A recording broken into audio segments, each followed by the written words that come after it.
Fala pessoal, sejam bem-vindos a mais uma videoaula de assistência de enfermagem em emergências. Na aula de hoje nós daremos continuidade então a esse módulo que nós estamos falando, sobre a assistência ventilatória.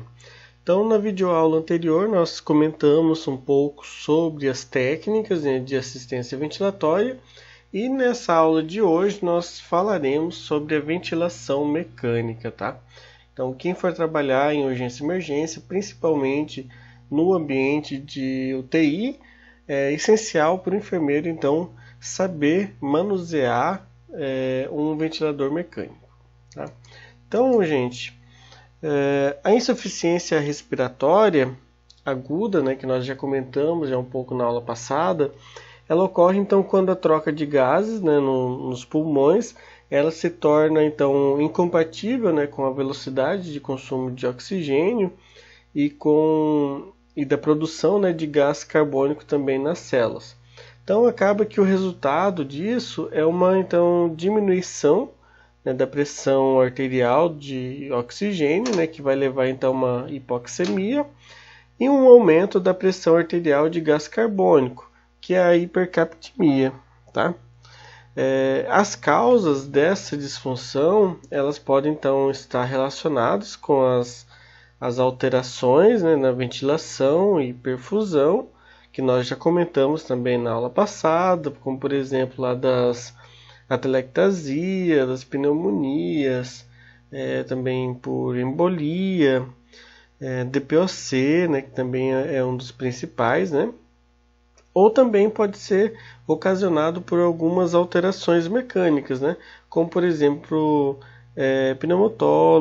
pneumotórax ou mesmo doenças neuromusculares também que pode então induzir então essas alterações na ventilação perfusão.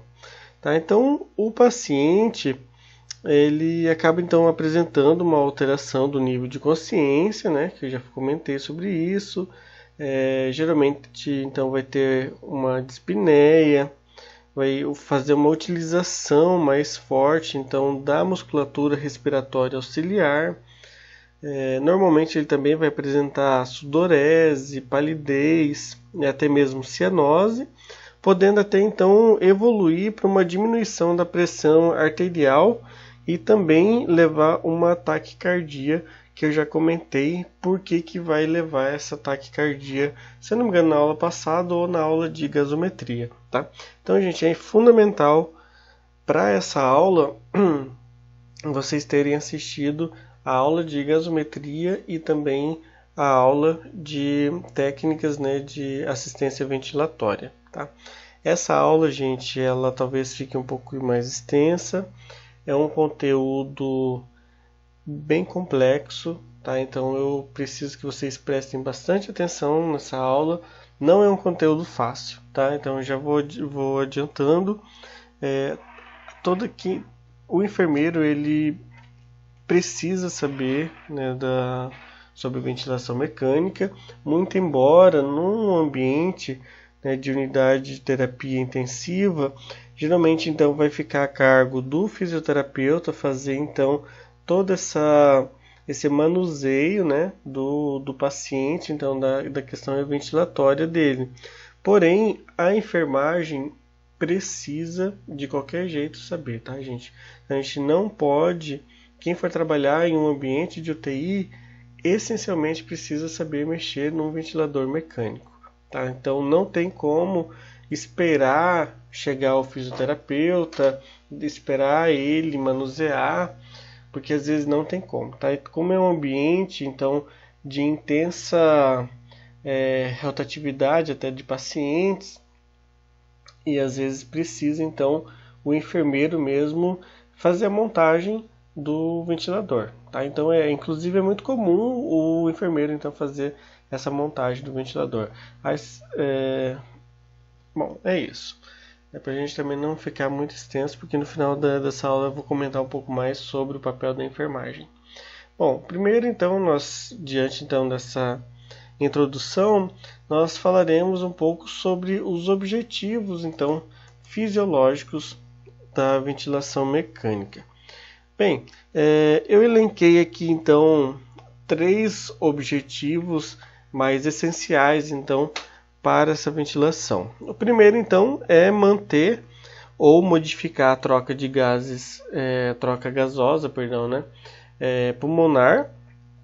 Então vai aumentar essa ventilação alveolar e também a oxigenação arterial, né? Um segundo objetivo, então, também é de aumentar, né, esse volume pulmonar por meio, então, de insuflação pulmonar inspiratória final, para, então, prevenir atelectasias, tá?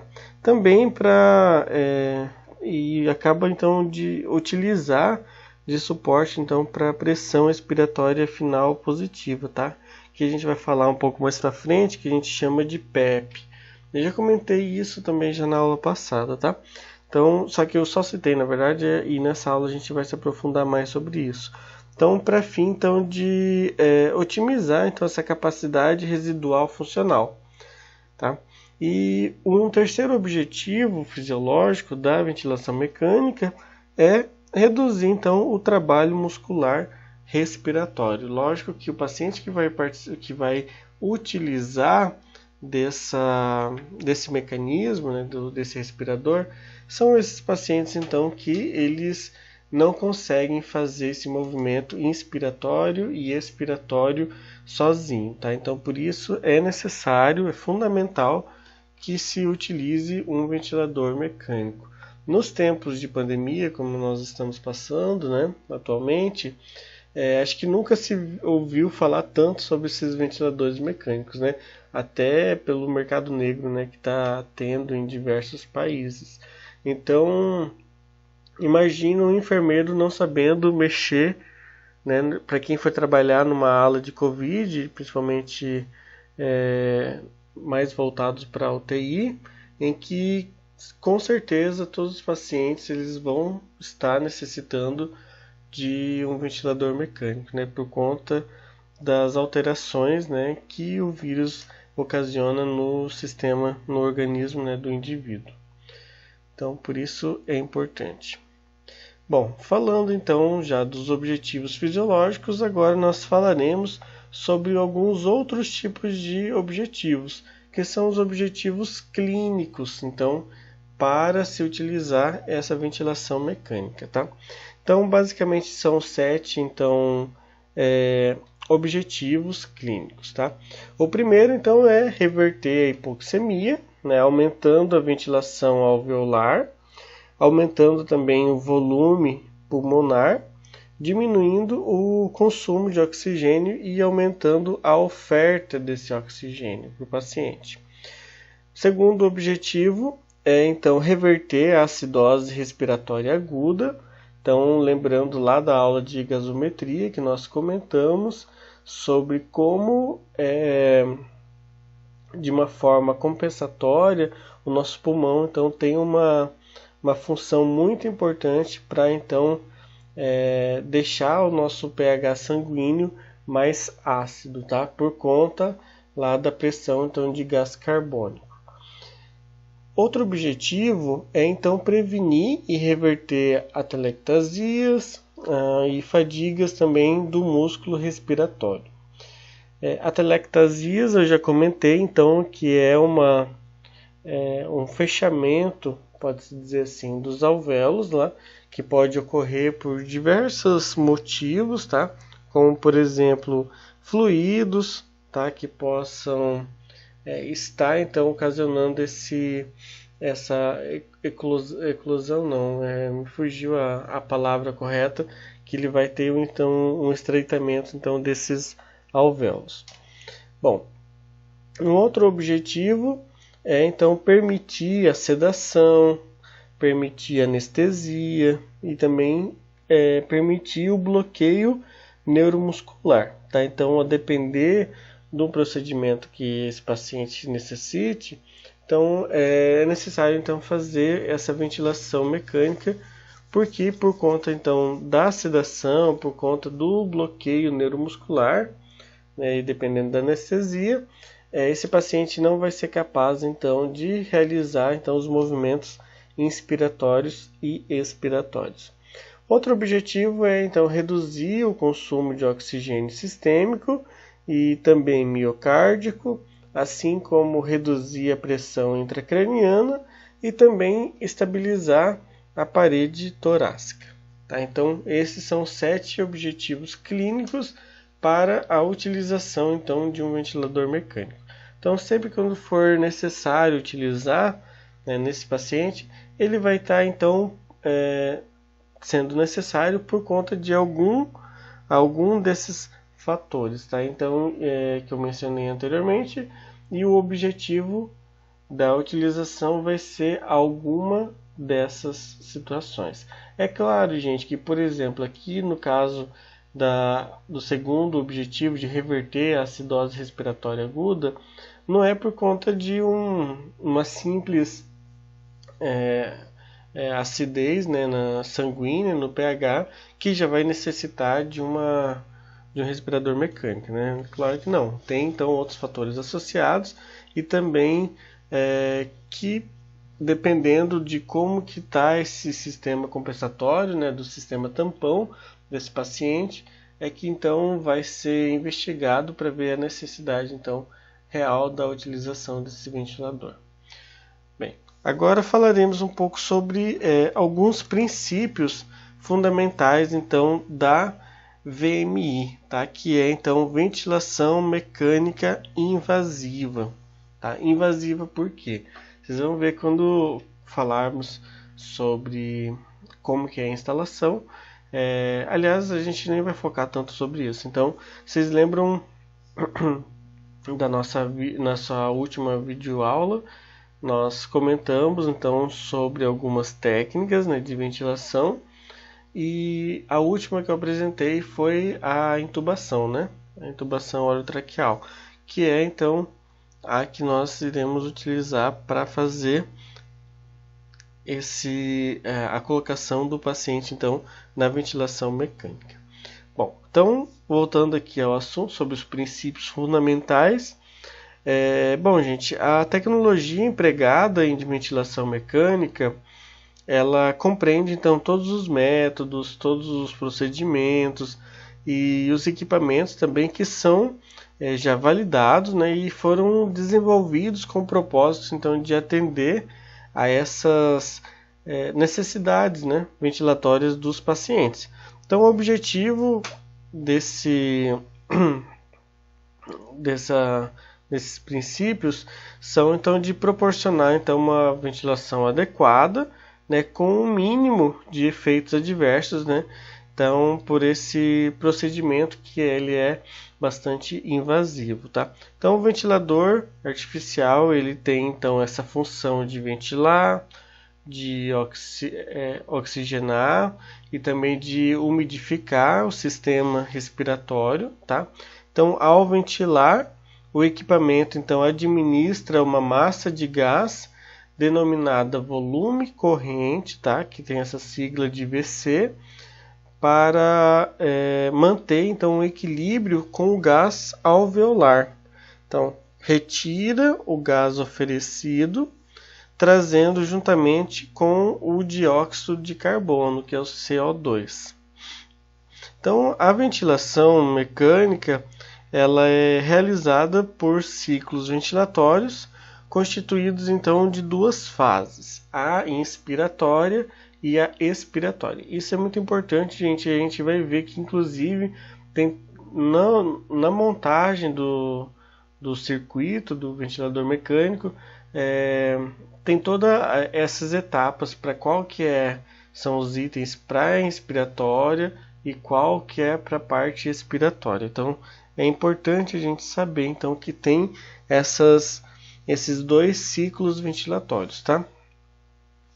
Então, na fase inspiratória, por exemplo, os pulmões então eles são insuflados, né, com a mistura gasosa proveniente lá do ventilador, que então vai exercer uma pressão positiva que seja então necessária para vencer, né, as propriedades resistivas e elásticas, pode-se dizer assim, né, do sistema respiratório, né, no caso lá dos pulmões. Como que ele é bastante elástico, então ele tem que suprir então essa demanda.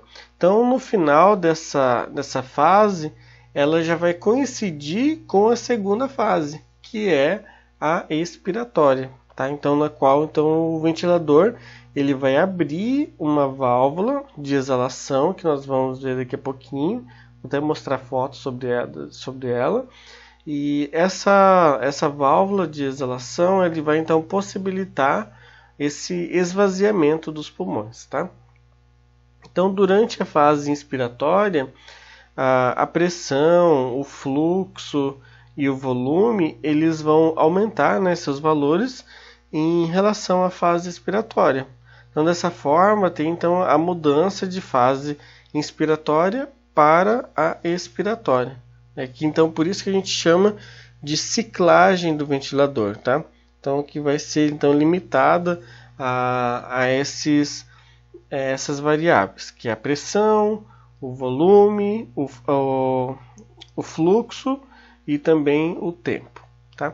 Então, o ciclo ventilatório, então, ele vai se iniciar com a oclusão, né, dessa válvula de exalação e a abertura da válvula interna de fluxo, permitindo então que tenha essa entrada do ar, tá, no sistema, de acordo então com os parâmetros que a equipe lá fez essa regulação. Então daí ao final então dessa fase inspiratória, a válvula de fluxo então se fecha e essa outra válvula, né, de exalação ela se abre, então para possibilitar então essa saída. Eu estou tentando pensar assim, uma forma. É como se talvez lá na anatomia vocês lembrem que nas nossas veias nós temos umas válvulas que elas impedem que o sangue volte, tá? Eu não sei se vocês vão lembrar disso, mas é como se fosse eu ia falar uma porteira, mas não é um nome certo. Como se fosse uma catraca. Eu acho que a catraca é uma boa comparação. Então, que ela permite que você siga, ela vai estar passando. Só que ao momento que você tenta retornar, ela vai estar bloqueada, tá? Então, por isso que ocorre, então, quando for no ciclo, né, inspiratório, essa válvula de fechamento, né, exalatório, ela se fecha. Então ela fica lá fechada e ela só vai abrir quando iniciar o ciclo expiratório, que daí sim ele vai se abrir para daí esse ar conseguir sair. Porque senão, gente, pensa o seguinte, o ar está entrando, né, no ciclo inspiratório e se ele não tiver essa válvula para fechar, bloquear a saída desse ar, enquanto tem um pouco de ar entrando, poderia então ter um pouco também saindo. Então por isso que existe essas válvulas, tá? Eu vou mostrar aqui uma foto do circuito, tá? De um ventilador mecânico. Não é para vocês se assustarem, tá? Mas basicamente é esse o nosso circuito, tá? Do ventilador mecânico, tá? Então, basicamente aqui então nós temos nosso paciente. Lembra que eu comentei agora há pouco que é muito importante essa divisão entre inspiratório e expiratório, né, que tinha inclusive sistemas diferentes, né, dentro do ventilador. Ó, percebam aqui, ó, que tem um ramo próprio que é expiratório e também tem um ramo próprio para inspiratório, tá? Então esse aqui é o circuito, aqui vai estar o ventilador mecânico, então são portas e são saídas, né, e entradas diferentes, que vai então cada um fazer uma função também no paciente. Então aqui o fluxo de ar de oxigênio ele vai passar, vai vir para o paciente aqui por meio dessas mangueiras, vai passar aqui por alguns conectores. Lógico que essa figura aqui ela é só esquemática, tá? Então tem um pouco mais de peças aqui para a gente fazer a montagem. Então ele vai passar por esse circuito aqui essa mangueira, que essa mangueira que nós chamamos de mangueira de traqueia, tá? Então ele vai passar pela traqueia, então quando eu falo essa traqueia, estou me referindo a uma mangueira, tá, gente? Essa mangueira ela é parecida com um sifão, sabe, que tem na pia do banheiro, na pia da cozinha, ou então lembra quando a mangueira para esvaziar a máquina de lavar, que ela tem vários gominhos, então ela é bem parecida com ela, tá? Não é a mesma, obviamente, mas ela é parecida. Então aqui o ar então vai sair do ventilador mecânico, vai passar pelas traqueias, que é a mangueira, vai chegar esse conector aqui Y, vai passar por um filtro, tá? Aí ele vai então ir para o paciente. Chegando aqui no paciente, ele vai fazer o movimento então de inspiração, vai mandar oxigênio então aqui para o pulmão dele ou dela, e da mesma forma que vai entrando o oxigênio, como eu disse que o pulmão ele é bastante elástico, então quando termina o fluxo de entrada desse ar, automaticamente pensa numa bexiga. Quando vocês enchem a bexiga, aquela vai fazer uma pressão lá dentro. Então se vocês soltam, automaticamente aquele ar, então ele tende a forçar a sua saída. Então da mesma forma que ocorre, começou a entrar o ar aqui, entrou, foi, expandiu aqui um pouco o pulmão, né, do paciente, cessou então a entrada desse oxigênio, automaticamente então esse pulmão ele tende a expelir o gás carbônico que está presente nele. Então esse gás carbônico ele vai passar a princípio então numa via comum entre os dois, tanto para a fase inspiratória quanto a expiratória, até chegar aqui no filtro, e aqui ele já vai pegar um outro caminho, tá? Então aqui vai ter uma válvula que vai se fechar, e por isso então ele não vai retornar aqui pelo ramo inspiratório, mas sim pelo ramo expiratório. Aí aqui ele vai ter então uma válvula de exalação, que é aquela que eu falei agora há pouco, tá? Então essa daqui é um ventilador mecânico, tá? Então uma foto mais bonitinha aqui para vocês saberem o que é então um ventilador. Então eu acredito que alguns de vocês já devem ter visto, tá? Ele é um aparelho bastante barulhento, tá? Então ele tem muitos alarmes. Lógico, quem trabalha lá acaba nem percebendo, né, os barulhos, né? Mas a quem entra por primeira vez assim numa UTI até se espanta com o tanto de barulho que esse ventilador mecânico ele faz. Então ele fica apitando mesmo, tá? Então aqui o ventilador então ele é composto por então um monitor, tá? O monitor então tem vários modelos, tá? Esse aqui é da marca Dixtal, então, mas tem vários modelos e várias marcas também. Porém a maioria, principalmente aqui nos conectores, no circuito aqui das mangueiras, eles são muito parecidos, então acaba não alterando muito.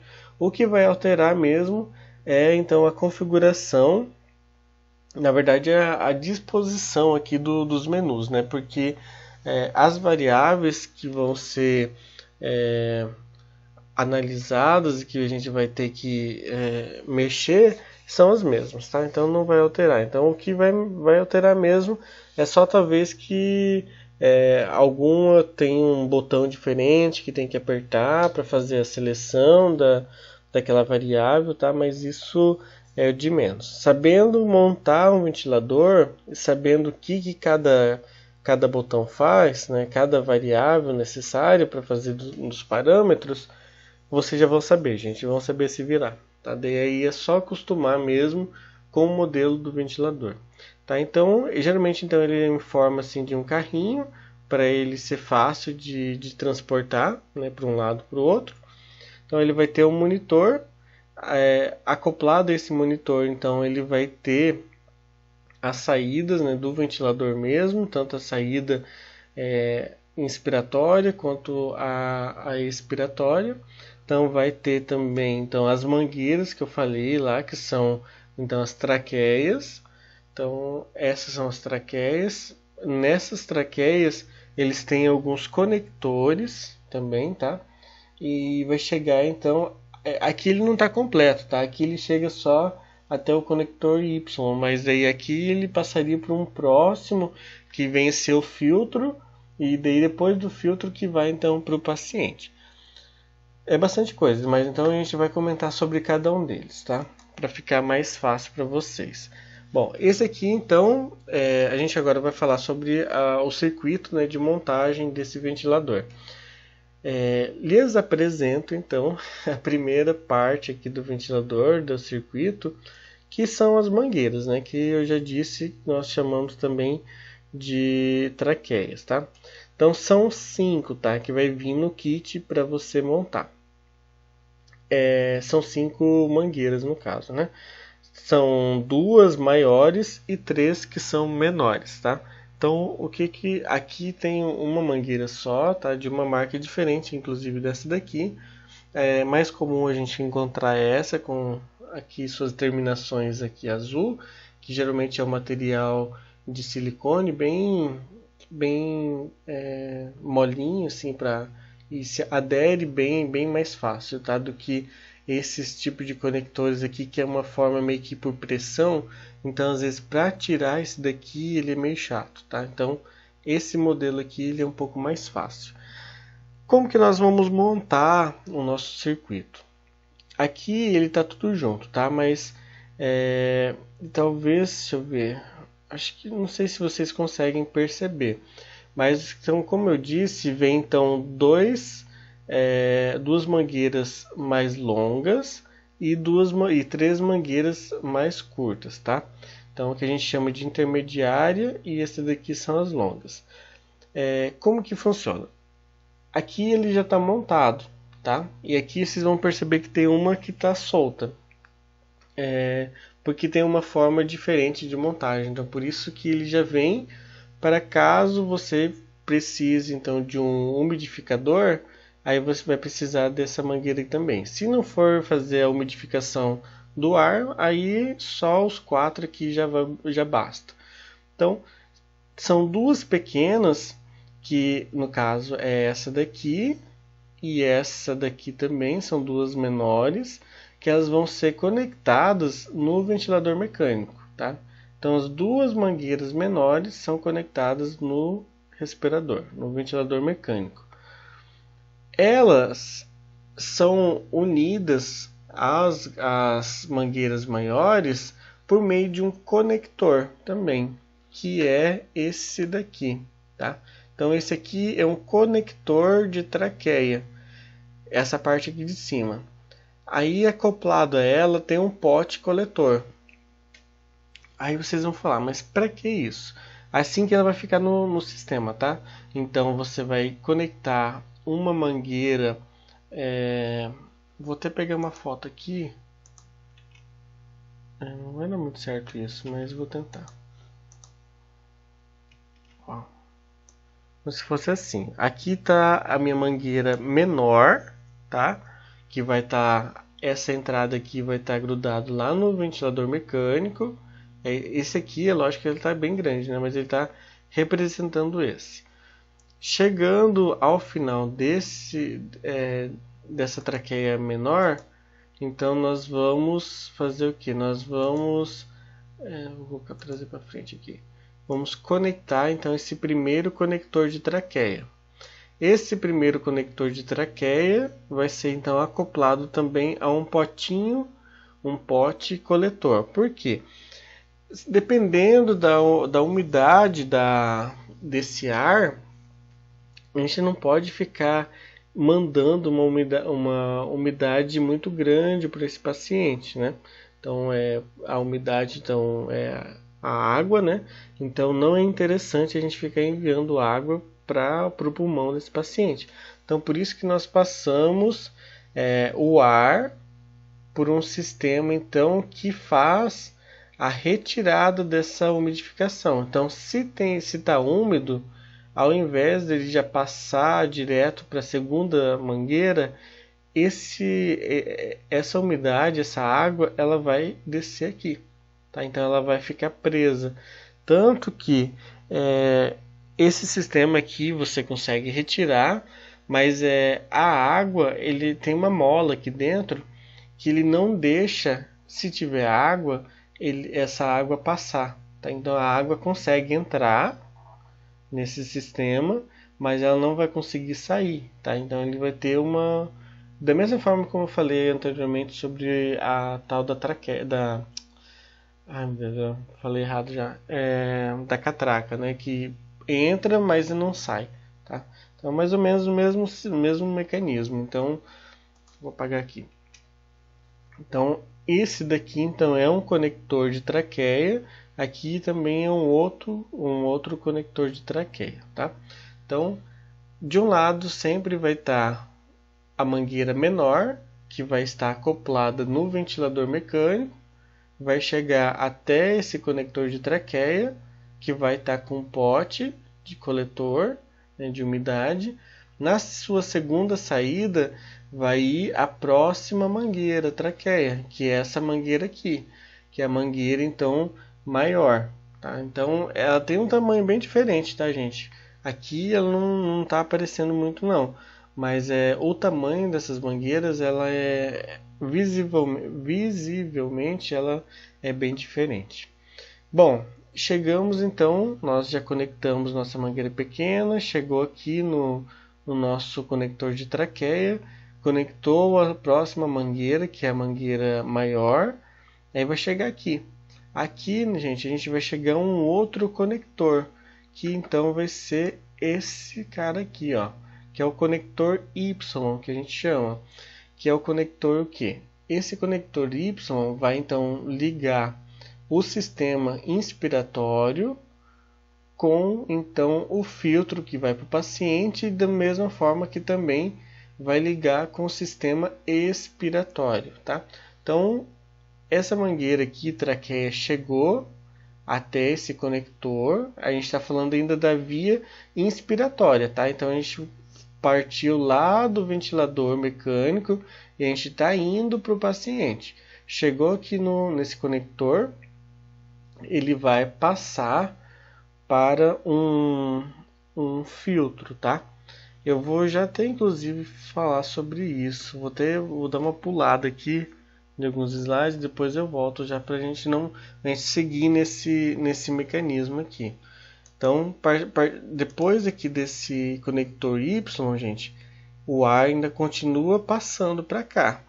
Chegando aqui nesse conector, ó, que é essa pontinha aqui, vai ser conectado esse cara aqui, que é então um filtro, tá? Esse filtro, aí sim ele vai ir para o paciente, tá? Então aqui ele vai ser conectado na intubação lá do paciente, tá? Ou também na traqueostomia também do paciente, tá? Então vai depender do que esse paciente está, tá? Se ele tiver com uma tráqueo, pode ser conectado então na tráqueo, se não, então vai ser conectado lá na cânula, perdão, na cânula não, no catéter, né? Bom, então, independente de onde vai estar conectado, vai chegar então, a partir disso, vai chegar então o ar para o paciente, tá? Então ele vai fazer aquele circuito então de inspiração, porque desse ar então, ou por meio do catéter, né, ou então por conta da tráqueo, vai chegar ao pulmão então desse paciente o oxigênio. Então fez a inspiração, terminou a inspiração, começa a expiração. Então do mesmo modo, por meio então dessa expiração, o ar então vai voltar e vai chegar novamente aqui no conector Y, e ele vai pegar o outro caminho, que é o caminho então para expiração, e vai retornar da mesma forma como nós falamos já, né? Novamente pela mangueira, mangueira traqueia, né? Vai passar por um novo conector, tá? E depois então ele vai chegar novamente até o respirador. Chegando no respirador, ele vai encontrar esse cara aqui, que é uma membrana, e aqui é uma parte que eu não encontrei uma imagem inteira e esse cara aqui se chama conector da válvula exalatória, que é esse daqui, gente, ó. Aqui, ó, que é esse cara que vai ficar aqui, que é a válvula de exalação, que é o que bloqueia então que esse ar retorne então para o paciente, tá? Então ele vai ter, aqui a gente chama de membrana, tá? Esse aqui ele é redondinho, dependendo da marca, ele pode ser azul, algumas que são branca, ou até mesmo algumas que são meio transparentes, tá? Então ele vai ficar aqui dentro, ele vem separado inclusive, tá? Então o profissional ele vai colocar aqui dentro desse conector, vai fechar, é rosqueado, tá? E vai conectar lá no respirador. Então, eu não sei se nessa foto aqui vai dar... aqui, ó. Aqui ele está em laranja. Então, é esse sistema aqui, esse conector. Aí aqui dentro, então, vai ficar a membrana, que é onde vai ficar... onde ele vai estar inserido, então, ao final dessa mangueira. Tá? Então, começa aqui no ventilador. Aí aqui, ó, tá vendo? Tem, gente, uma parte preta, que aí, que lembra que eu falei que vem no circuito, vem 5 mangueiras e que uma, dependendo, pode ser utilizada ou não? É porque, em alguns casos, a gente pode utilizar de um umidificador, tá? Então, o que é? O umidificador é essa peça aqui. No ventilador, ele tem uma plataforma que esquenta. Sabe quando aquela chaleira elétrica, que daí tem, que a gente chama de bem conhecido como rabo quente, que você coloca a térmica lá em cima e ele tem uma parte de metal que ele acaba então aquecendo. Então, basicamente da mesma forma. Ó, ele tem uma base aqui de metal que vai ser acoplado então no ventilador mecânico, aqui embaixo. Ele vai, lógico, vai estar... vou voltar aqui de novo. Vai ter um pouco de água, tá? Aqui tem inclusive mostrando aqui qual o nível máximo de água. Vai ser colocada essa água, por quê? E aqui tem, tá vendo que tem duas entradas, uma entrada e uma saída?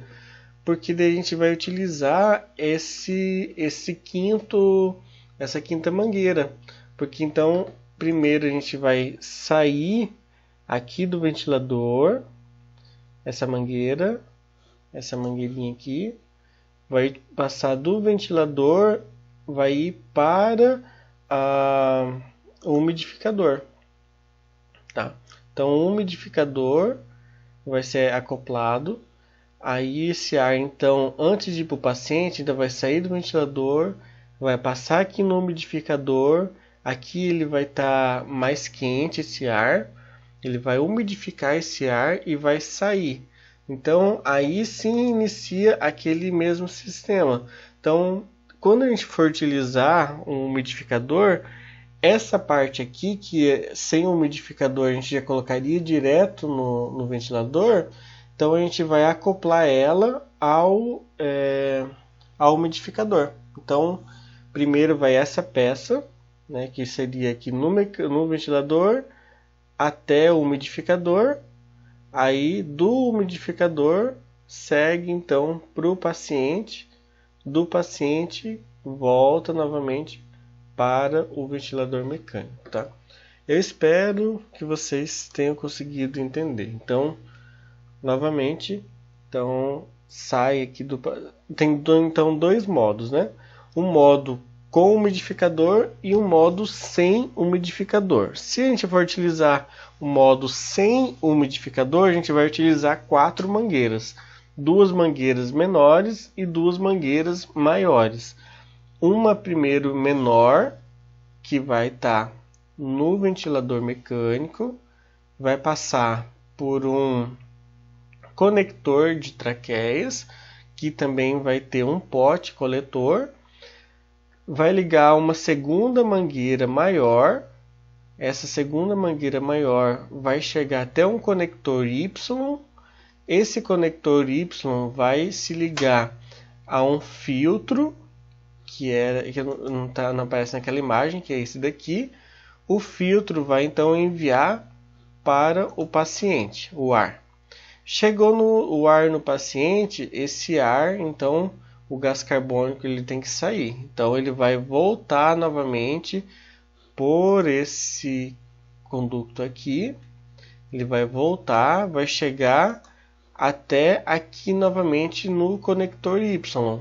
Tá? O conector Y, que era esse cara aqui. Então, voltando, ele já não vai mais pegar essa mesma via que ele veio, né, na inspiração. Ele vai pegar esse segundo lado. Então, que no caso aqui, nós vamos pegar esse lado aqui da esquerda. E ele vai então voltar novamente, passando então pela mangueira maior, tá? A traqueia maior, vai passar novamente para um outro circuito aqui de conector de mangueiras, tá? Conector de traqueias, que também vai ter um pote coletor de umidade, e depois vai passar por uma outra mangueira menor, né, que vai chegar até a esse outro conector, tá? Que daí então é esse aqui que eu falei, que é o conector então de válvula exalatória, que daí dentro dele vai ter esse dispositivo aqui que é chamado de membrana. Ele vai impedir o retorno então desse gás carbônico. Aí sim, a partir disso, ele é liberado então para fora do respirador. Então, acho que eu espero, inclusive, que vocês tenham conseguido entender, porque essa é a primeira parte ainda, tá? E, inclusive, essa é a parte mais fácil, que é a parte do circuito. E agora a gente vai começar a falar um pouco sobre o monitor, tá? Que aí a gente entra em alguns conceitos um pouco mais complexos, tá? Então, aqui é a mesma tela, tá? É a tela lá do nosso respirador, o nosso monitor. Então a gente vai falar primeiro sobre os modos de operação e depois nós vamos falar sobre os parâmetros, né, de regulagem desse ventilador. Bom, quando a gente fala sobre modos de operação, a gente está se referindo a esse quadro aqui, tá? Então, como eu disse, tem vários modelos de ventilador, e então a disposição do modo de operação aqui pode variar um pouco, tá? Mas o modo de operação é o mesmo, tá? Então não tem alteração. Então, a gente tem 4 modos de ventilação e mais 2 que eles podem então ser utilizados em conjuntos, tá? Então a gente vai comentar então um pouquinho sobre cada um desses modos. O primeiro que nós temos então é então a ventilação mecânica controlada, tá? É que vocês não vão conseguir ver aqui na imagem, mas no caso, ó, pode ver aqui que tem os modos de operação, né? Aí aqui tem como volume, tem como pressão e eu não sei, não consigo ver bem aqui alguma coisa de modos combinados. Isso, modos combinados, que são os 2 últimos que eu comentei. Deixa eu aumentar aqui novamente. Então, primeiro aqui no modo de operação, que nós vamos falar aqui sobre então o volume, então a ventilação mecânica controlada. Bom, gente, os ciclos ventilatórios eles são então controlados nesse caso aqui, nesse modo de operação. Inclusive, o que significa modo de operação? É a forma que eu quero, então, que eu quero que o monitor,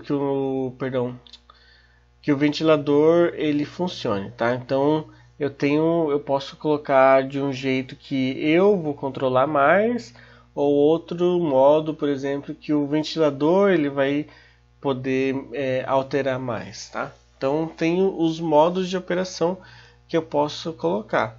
Então, da mesma forma, ele vai ter desempenhos diferentes, tá?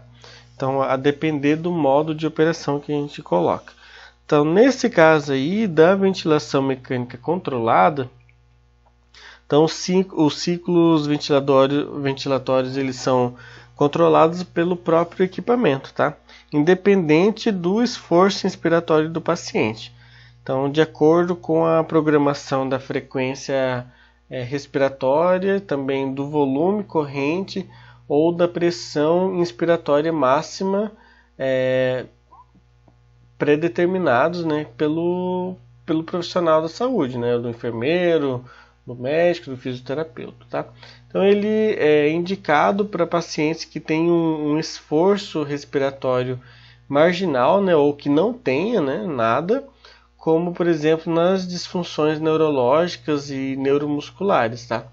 Então também em casos de apneia, pós-ressuscitação cardiopulmonar também é utilizado esse modo, tá? Então a desvantagem dele é que então os pacientes eles podem necessitar de sedação e até mesmo de um bloqueio neuromuscular. Então se o paciente ele tem um mínimo que seja de esforço inspiratório, não é utilizado esse modo, tá, gente? Esse modo ele é utilizado somente naqueles pacientes que não têm nenhuma condição de fazer esforço inspiratório, tá? Então, se não tiver esse modo, o paciente ele vai morrer. Então, você coloca nesse modo, porque aí sim o aparelho ele vai conduzir tudo, tá? Então, ele vai desde o início da inspiração até o final da expiração, isso em ciclos repetitivos e sem então pensar que esse paciente talvez ele esteja lutando lá, tentando inspirar também sozinho, tá? Então nesse modo aqui ele não vai conseguir fazer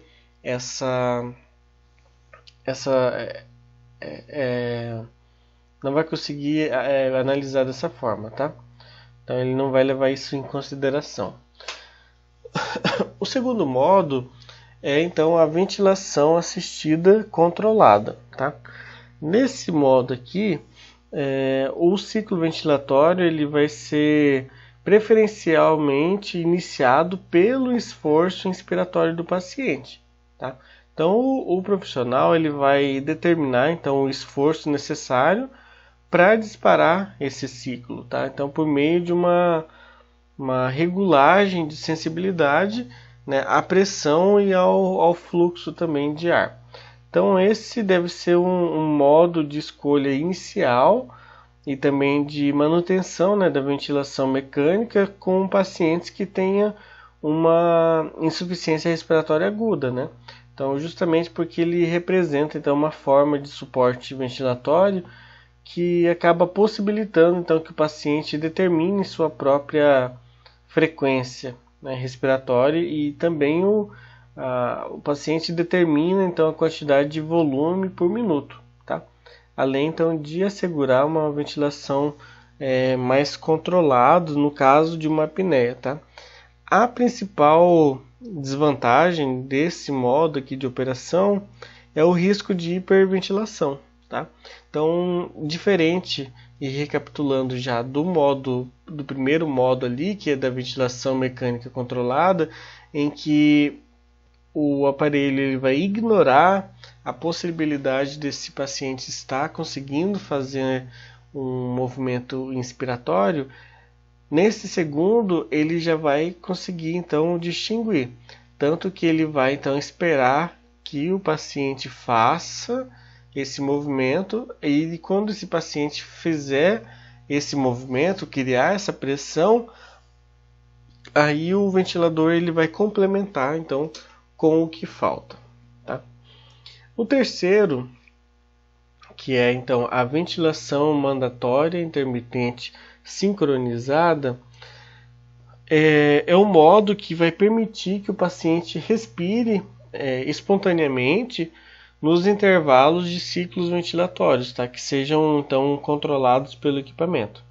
Então, nos ciclos espontâneos, a frequência e também o volume, eles vão variar então de acordo com a capacidade desse paciente.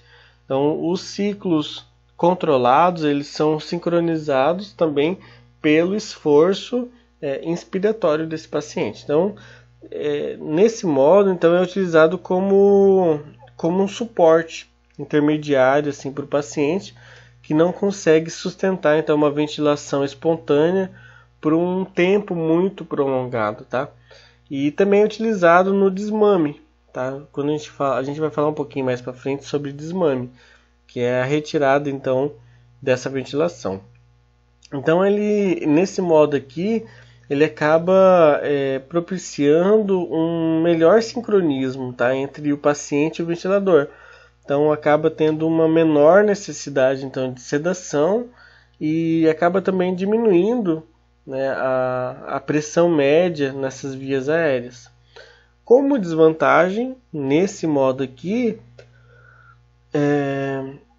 tem que ter um aumento no risco, então vai causar, né, um aumento no risco de fadiga muscular, por exemplo, como também um aumento do trabalho respiratório e do volume por minuto, né, que seja insuficiente para a demanda desse paciente. Então, como que ele vai trabalhar, então, principalmente em pacientes que consiga espontaneamente fazer o ciclo inspiratório, mas que às vezes aguenta por alguns minutos e depois ele já precisa do ventilador. Então, quando esse paciente começa então a ter a fadiga, como desvantagem, né, ele pode acabar então criando nessa fadiga muscular, né, que justamente porque está recebendo um aporte menor espontaneamente, né, que seja então insuficiente para esse paciente, até então que o ventilador perceba então isso, e aí ele volte a trabalhar. Agora nós vamos falar sobre a pressão positiva contínua nas vias aéreas, tá? Que ele consiste, gente, esse modo aqui, na manutenção, tá, de uma pressão positiva contínua lá nas vias aéreas, né, durante os ciclos ventilatórios espontâneos. Então aí ele faz a otimização dessa oxigenação, né, e ele acaba então prevenindo o colapso alveolar no final da expiração. Então ele é indicado na fase final já do desmame do paciente, que já estejam mais estáveis, tá? Então, o paciente que já está no final do desmame, então ele pode ser indicado.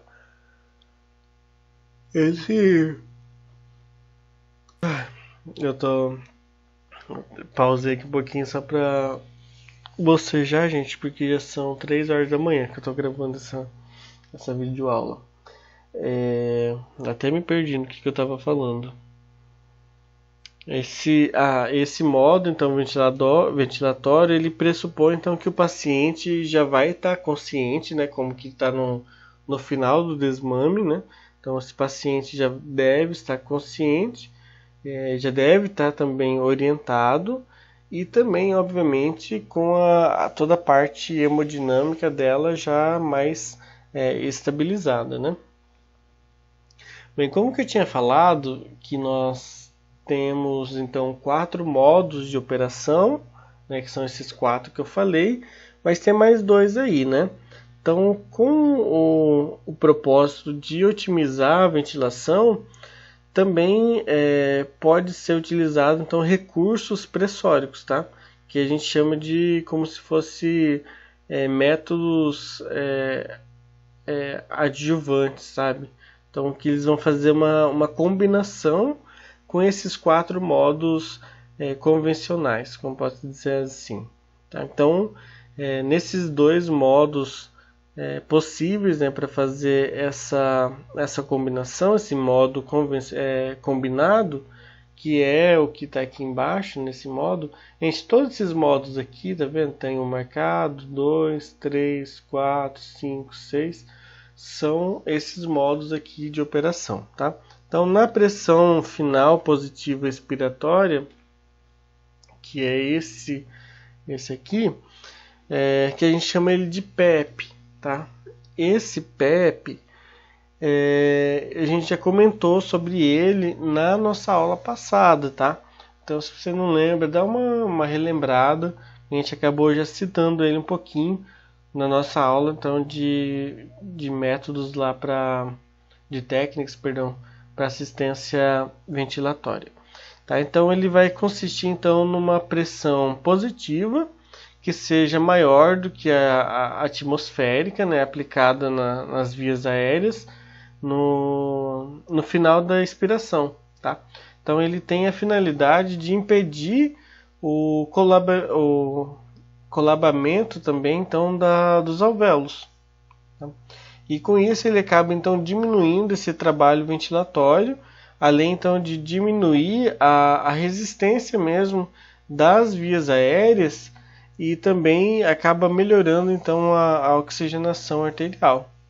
A PEP, né, então, que é esse modo então, de pressão final positiva expiratória, ela pode ser utilizada junto com os outros modos que eu falei anteriormente.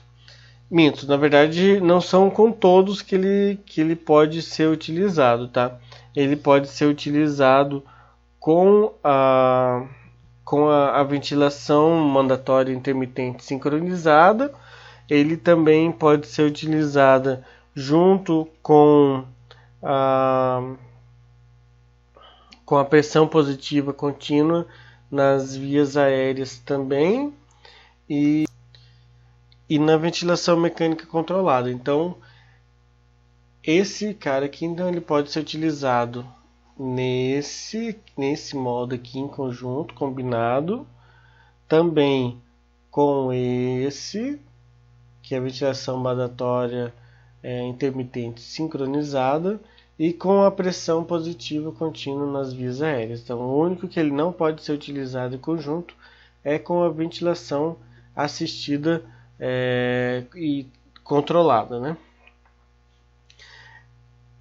Ele e o último modo, né? Que é o segundo ali que pode ser utilizado em combinação, que é o suporte ventilatório com pressão, que a gente chama ele de PSV, tá? Ele consiste num suporte de pressão que vai ser aplicado exclusivamente nos ciclos espontâneos também, tá? Nos métodos convencionais, tanto do SINV, que é a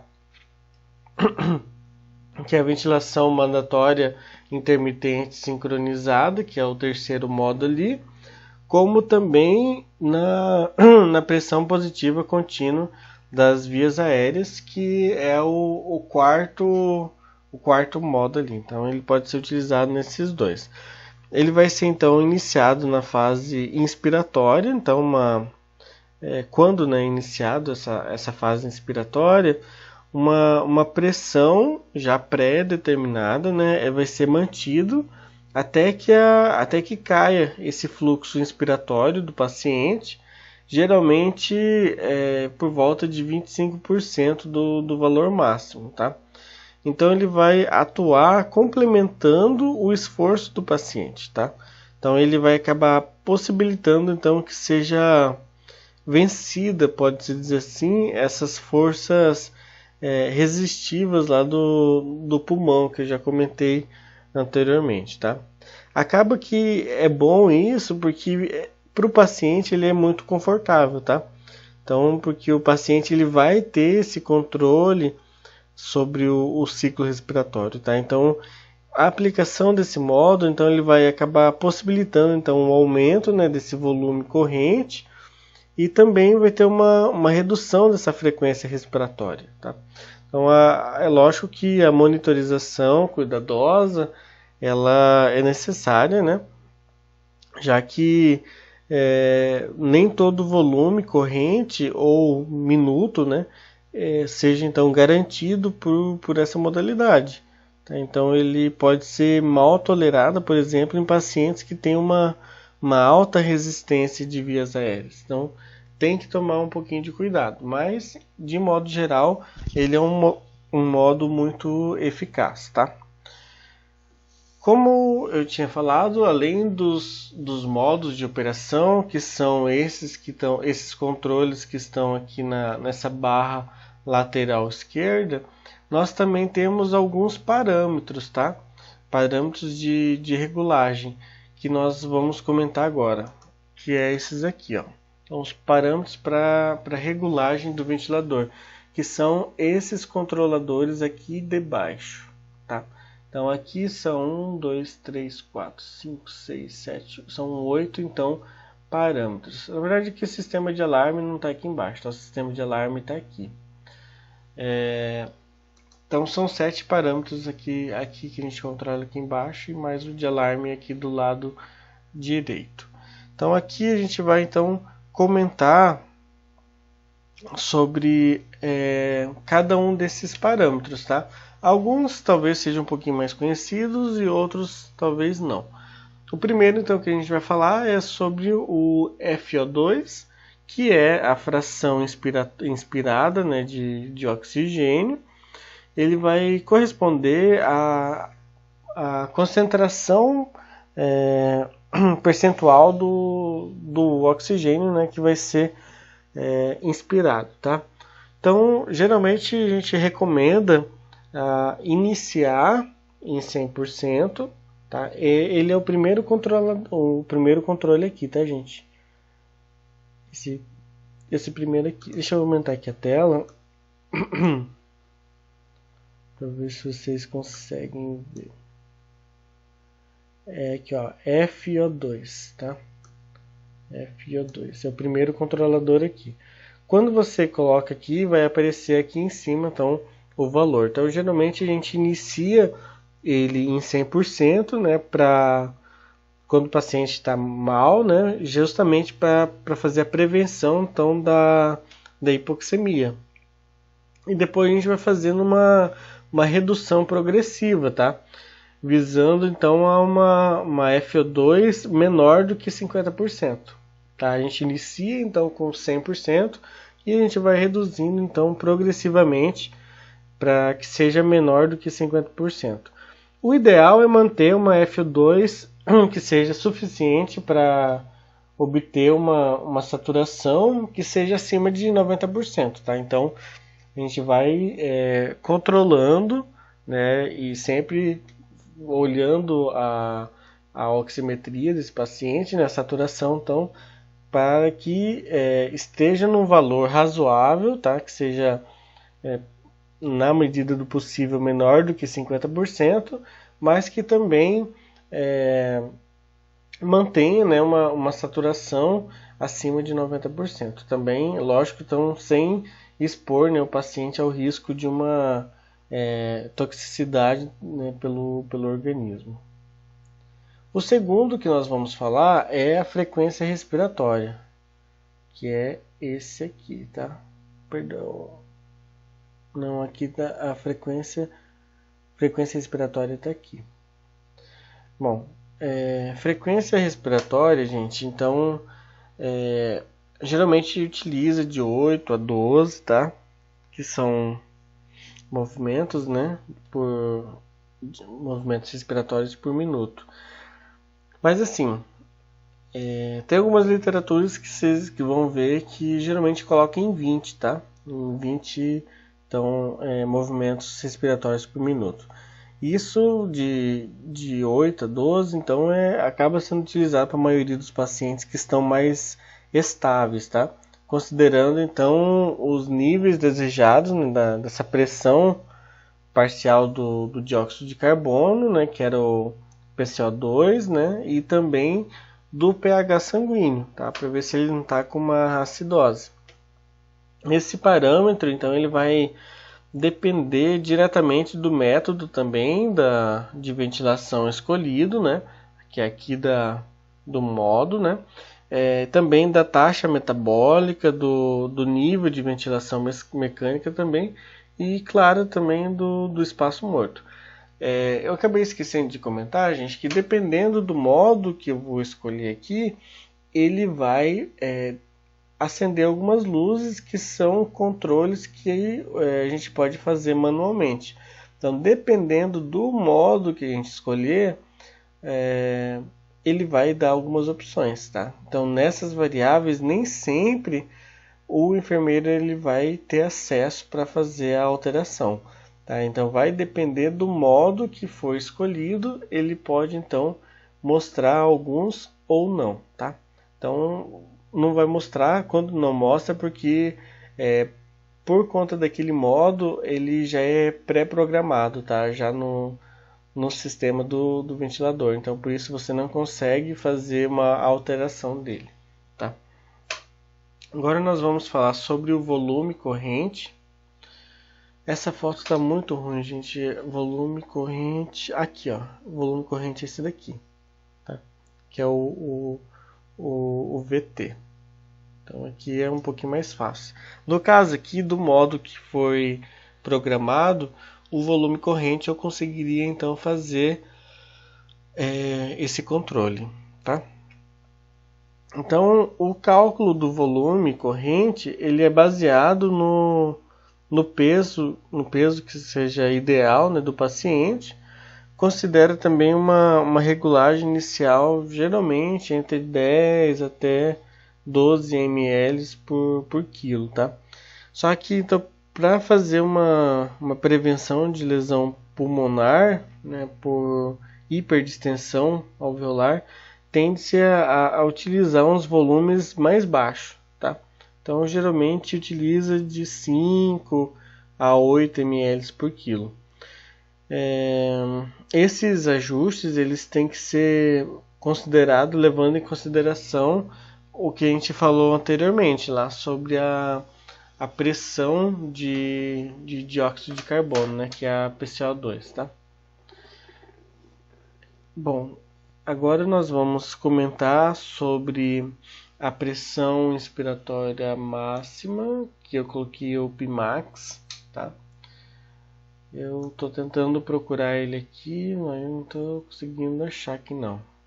Onde que está a pressão inspiratória máxima, perdão, que é o Pmax. Não estou encontrando aqui, mas mas ele está aí, tá, gente? Tem que olhar bem certinho que a resolução está muito ruim. Na ventilação controlada, a volume, acaba então recomendando que a limitação, né, dessa variável a no máximo 35, tá, gente? Porque ele isso principalmente em pacientes que têm uma complacência pulmonar mais diminuída, tá? Justamente para evitar a hiperdistensão alveolar. No fluxo inspiratório, aí aqui é bem interessante, tá, gente? Fluxo inspiratório, ele vai ser, acredito que esse daqui. Não, esse aqui é a relação inspiração-expiração.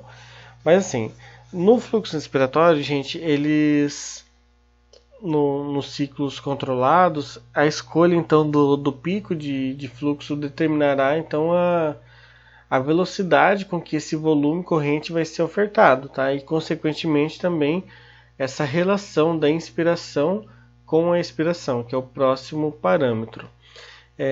Então, para que então aquela frequência respiratória e o pico estão da pressão, né, nessas vias aéreas. Então, sendo assim, para um dado ajuste aí de volume corrente e de frequência respiratória, também vai ter um maior pico de fluxo que vai acabar se correlacionando com um menor tempo também inspiratório, tá? E um maior pico também de pressão nessas vias aéreas. Geralmente, o fluxo acaba sendo entre 40 até 60 litros por minuto, tá? Isso, em geral, ele acaba sendo suficiente, tá?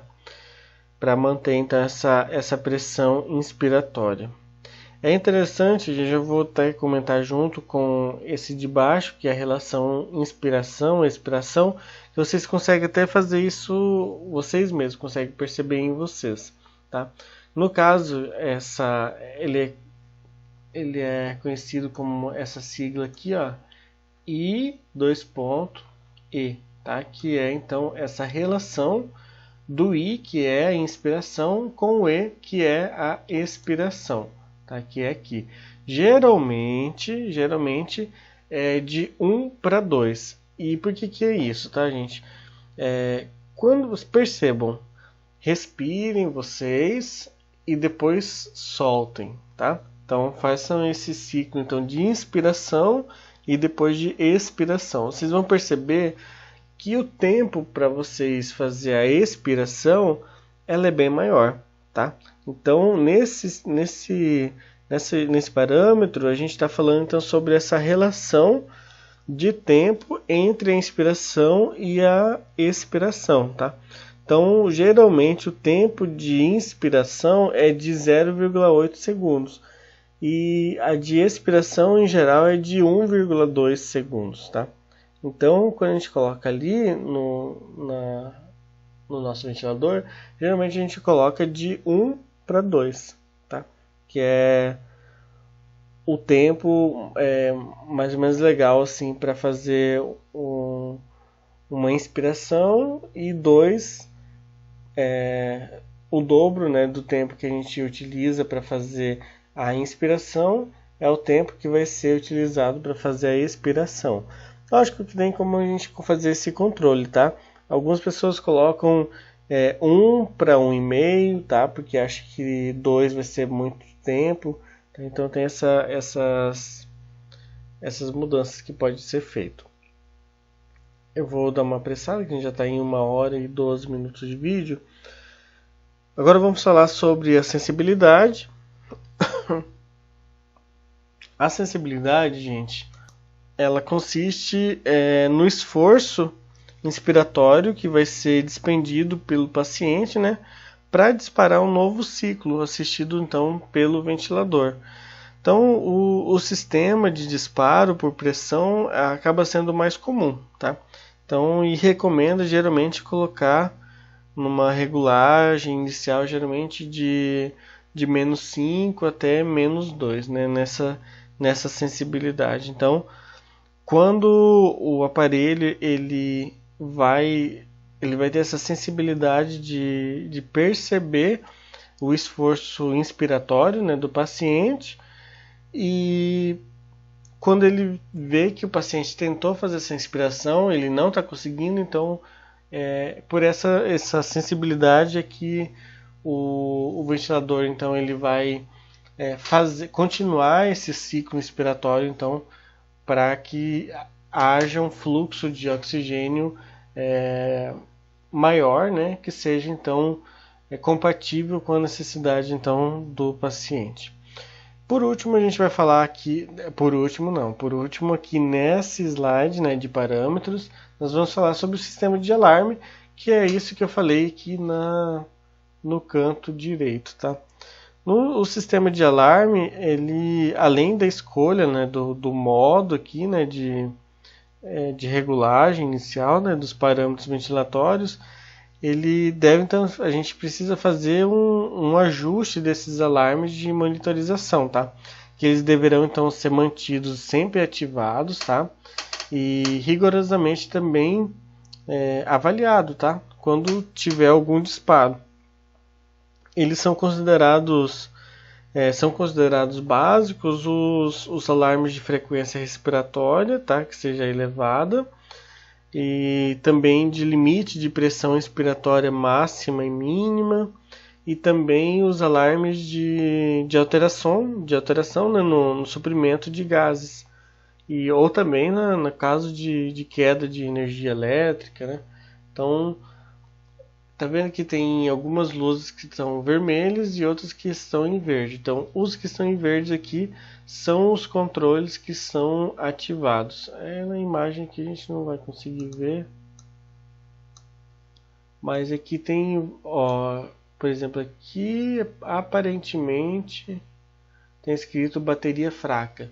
Então, no caso, se ele tiver selecionado para fazer esse controle, então no caso do ventilador, se ele não tiver numa fonte de alimentação, né, de energia, e a bateria estiver fraca, ele vai então começar a apitar, então, bem desesperado mesmo, já para chamar a atenção do profissional, então, para ir lá observar qual alteração que pode estar ocorrendo, tá? Então, é importante então saber e deixar sempre esses controles tão ligados, tá, gente?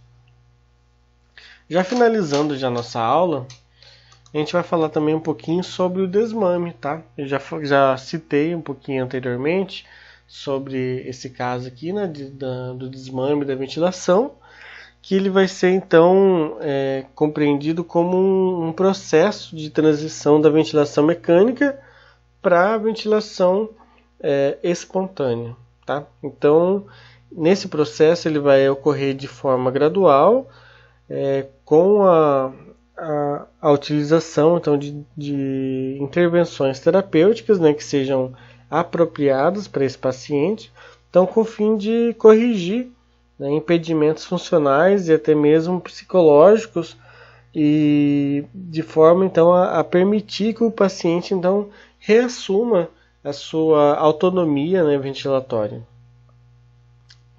O sucesso então desse desmame ventilatório vai ser então representado então pela manutenção dessa autonomia respiratória espontânea, né, por um período mínimo de 48 horas após a interrupção da ventilação mecânica, tá?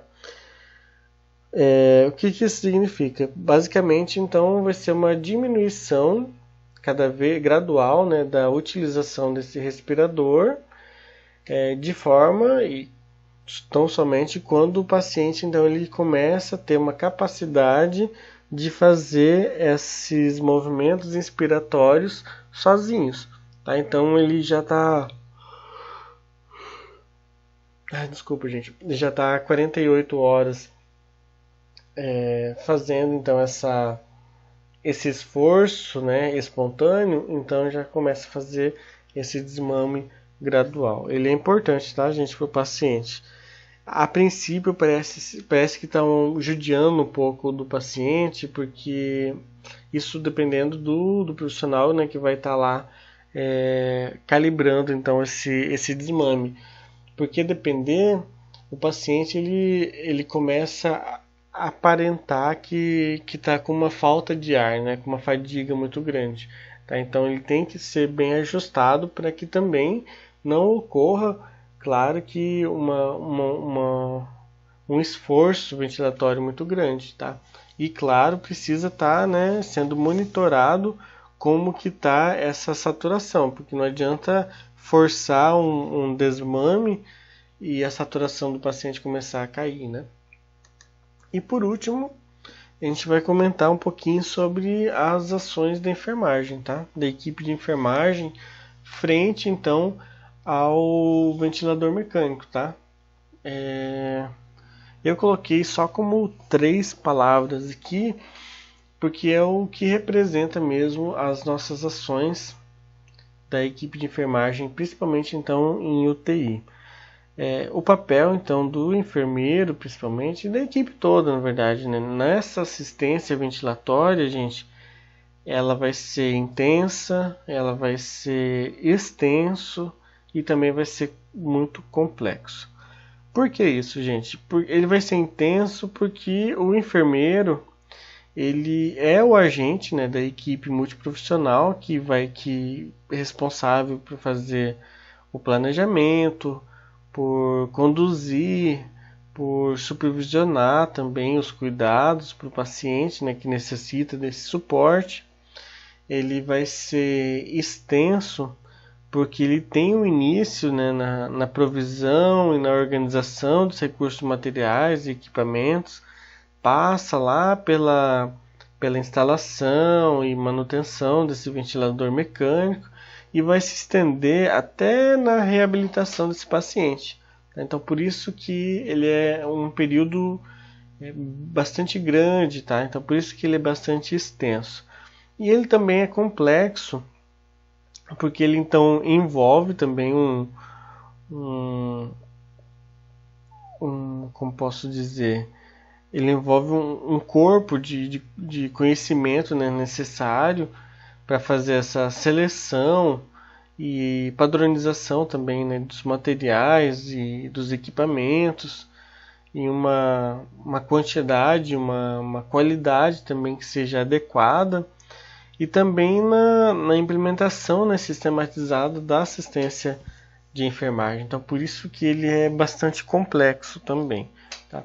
Então, os cuidados de enfermagem para minimizar os efeitos adversos, né, desde a instalação e também na manutenção, né, da ventilação mecânica, ele vai incluir a monitorização desses parâmetros ventilatórios, também vai incluir o controle, né, das condições gerais desse paciente, também a umidificação, também o aquecimento dos gases, né, inalados, e a mobilização, né, e também a remoção das secreções. Então, não é um trabalho fácil, é um trabalho bastante intenso, como eu disse anteriormente, é bastante extenso, porque vai utilizar um tempo muito grande do profissional que for trabalhar, principalmente em UTI, como eu disse anteriormente, e é um trabalho bastante complexo também, tá, gente?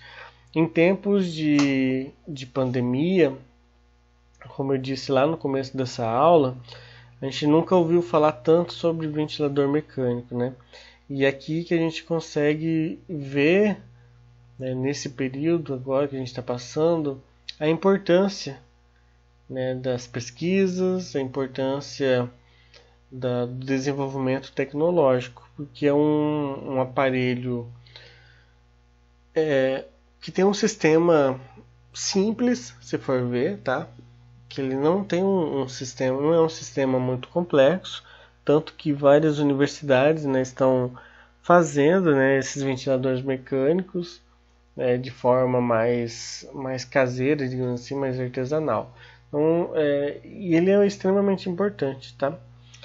Então, essa ventilação mecânica acaba se tornando um método de suporte, né, para o paciente, que durante uma doença aguda, como é o caso do coronavírus, né, que seja então de alto risco, vai exigir então de cuidados bastante complexos e de controle muito estritos, tá?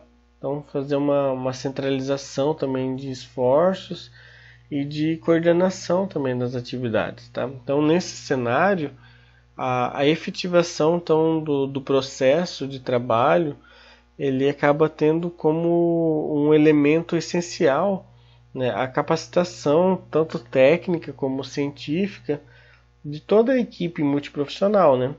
E exigindo também do enfermeiro conhecimentos bastante aprofundados e continuamente também atualizados, né? E das habilidades específicas para fazer a promoção, a prevenção e diagnosticar também, tratar e avaliar essas respostas, né, do paciente, que são então traduzidos em condições reais, né, ou de risco também, né, priorizando a resolução então, desses problemas, né, que incorrem também a ameaça da vida. Então, gente, a gente finaliza nossa aula agora. Uma aula ficou um pouco extensa. É um conteúdo, como eu disse, um pouco mais complexo. Eu tentei ao máximo deixar essa aula um pouco mais simples. Nesse período agora é um pouco mais difícil, né? A gente ficar montando videoaulas assim, nem todo mundo gosta, nem todo mundo consegue compreender de uma forma satisfatória. É um assunto bastante complicado, na verdade, mesmo que estivéssemos em aula presencial, não teria como fazer algo muito diferente, porque é um equipamento caro, que não vai ter em laboratório, então não é algo que dá pra gente manusear assim fácil, tá? Então, quem tiver a oportunidade, próximo semestre já a maioria de vocês já vão estar em campo de estágio. Se tiverem a oportunidade, gente, aprendam a mexer no ventilador, tá? Metam a cara mesmo, mexe, pede para o enfermeiro, observa, claro, sempre atento, né, como que é feito, porque assim é a única forma de vocês aprenderem, tá? Então não tem como eu ficar colocando todos os tipos de modelo de respirador para vocês verem qual que é a diferença de cada um. Não, vocês têm que saber como que é a montagem do circuito, que isso eu expliquei pelas fotos. E eu acho que, de uma certa forma, acho que facilitou para vocês pelo menos entenderem um pouco como que é. E o modelo não vai interferir tanto, tá? Isso vai ser mesmo a forma de manusear, mas vocês precisam saber mesmo são os modos mesmo e também os parâmetros, tá? Sabendo disso, vocês conseguem então saber para qual modalidade então o seu paciente, baseado na sua história clínica, né, nos sinais, né, que ele está apresentando, qual que é a forma mais adequada também para então utilizar. Eu agradeço então a atenção de todos. Espero que vocês tenham bons estudos. Qualquer dúvida me comuniquem.